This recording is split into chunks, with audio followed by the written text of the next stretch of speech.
with what, at least for many, feels like a positive development in our very strained relationship with the United States. So President Donald Trump, he just announced on Truth Social, did you hear this, that he had a call with Prime Minister Mark Carney this morning, and he said, quote, "It was extremely productive," that they also agree on many things and will be meeting immediately after our election to work on elements of politics, business, and all other factors. He also goes on to say that it will end up being great for both the United States of America and Canada.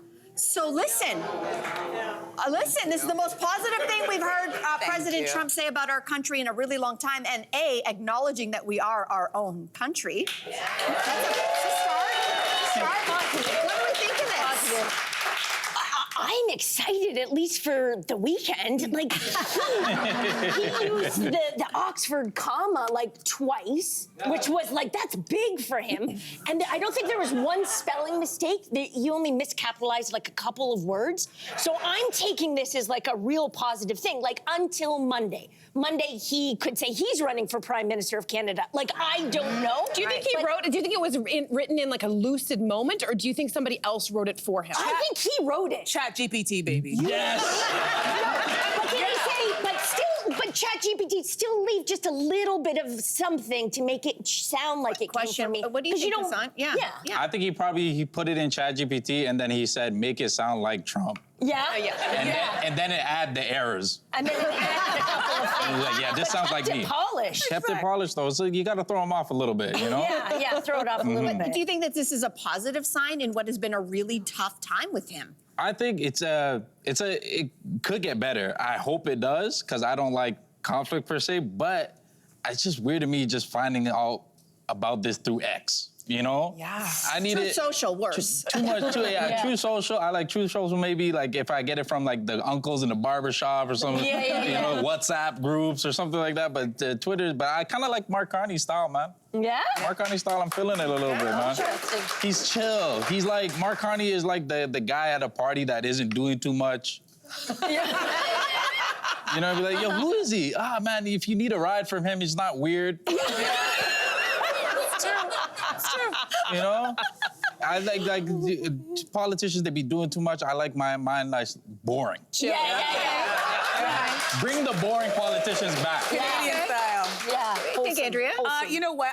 I'm not buying it. I'm sorry. Ever since this man was inaugurated, it's just been one thing after another. The lies, the gaslighting, the back and forth with the tariffs. I'm not buying this for 1 second. Also, anybody who heard Premier of Alberta, Danielle Smith's interview on Breitbart, where she was asking the Trump administration to slow down with all the tariff talks because it was affecting somebody else in the polls and the Liberals were getting ahead. So now all of a sudden, now Trump and the Liberals are getting along and they're best friends. Just yesterday, I swear, Carney was like, the relationship between Canada and the U.S., so it's never going to be the same. And then today, ChatGPT is telling Trump to type out to us that, oh, we're best friends and it's all going to work out. What are you talking about? You're the one who started this fight. What are you telling us it's all going to work out? You started this fight.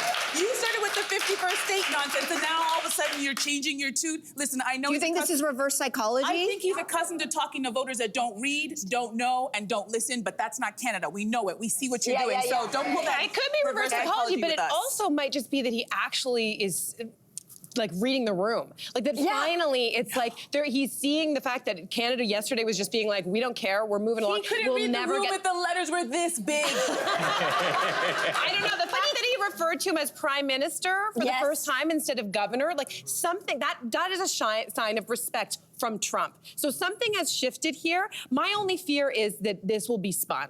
Is that the other camp, we know how this works in politics, is that you just wait for it. By 3 p.m. today, I guarantee you there's going to be counter ads that are spinning this as in like, oh, look at Mark Carney and he's cozying up to Trump. When meanwhile, I hope what this means is actually that he's put his foot down for Canada and that Trump is starting to be like, oh God, Canada might leave and go to the EU.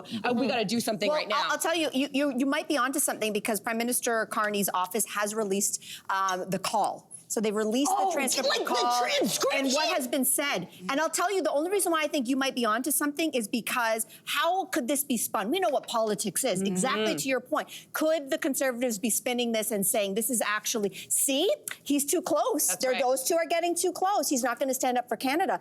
According to the transcript that was released by Prime Minister Carney's office, the last portion of the phone call actually said that Carney said, as a response to the 25% auto tariffs that are supposed to be enacted next week, that Canada has affirmed to Trump, we will enact our own retaliatory tariffs next week. So after that, if Carney actually said those words and said, well, you want to do 25%, we're coming back with the retaliation, and Trump still put that on Truth Social, something has shifted. I don't know if it's for the better or worse yet. You're right. We'll see next week. We'll see after the weekend. But to me, I think maybe, just maybe, Trump is looking at Carney and saying, he's an outsider like me. Carney is not a politician. He has never held office in the history of his career. But is he a money guy? He's a money guy. Yeah, and Trump, maybe even Trump though he's a bankrupted casino mogul, he's also a money guy. Maybe a little bit. He, you know. We'll see about this, right? We'll see. You guys are so hopeful. You're so dark inside. I was like, there's all this hope at this table. What the hell are they talking about? Hey, you, come a bit closer. We've got so many more must-see interviews, spicy debates, lifestyle tips, and pop culture moments. So subscribe to our channel by tapping the logo below and don't miss out.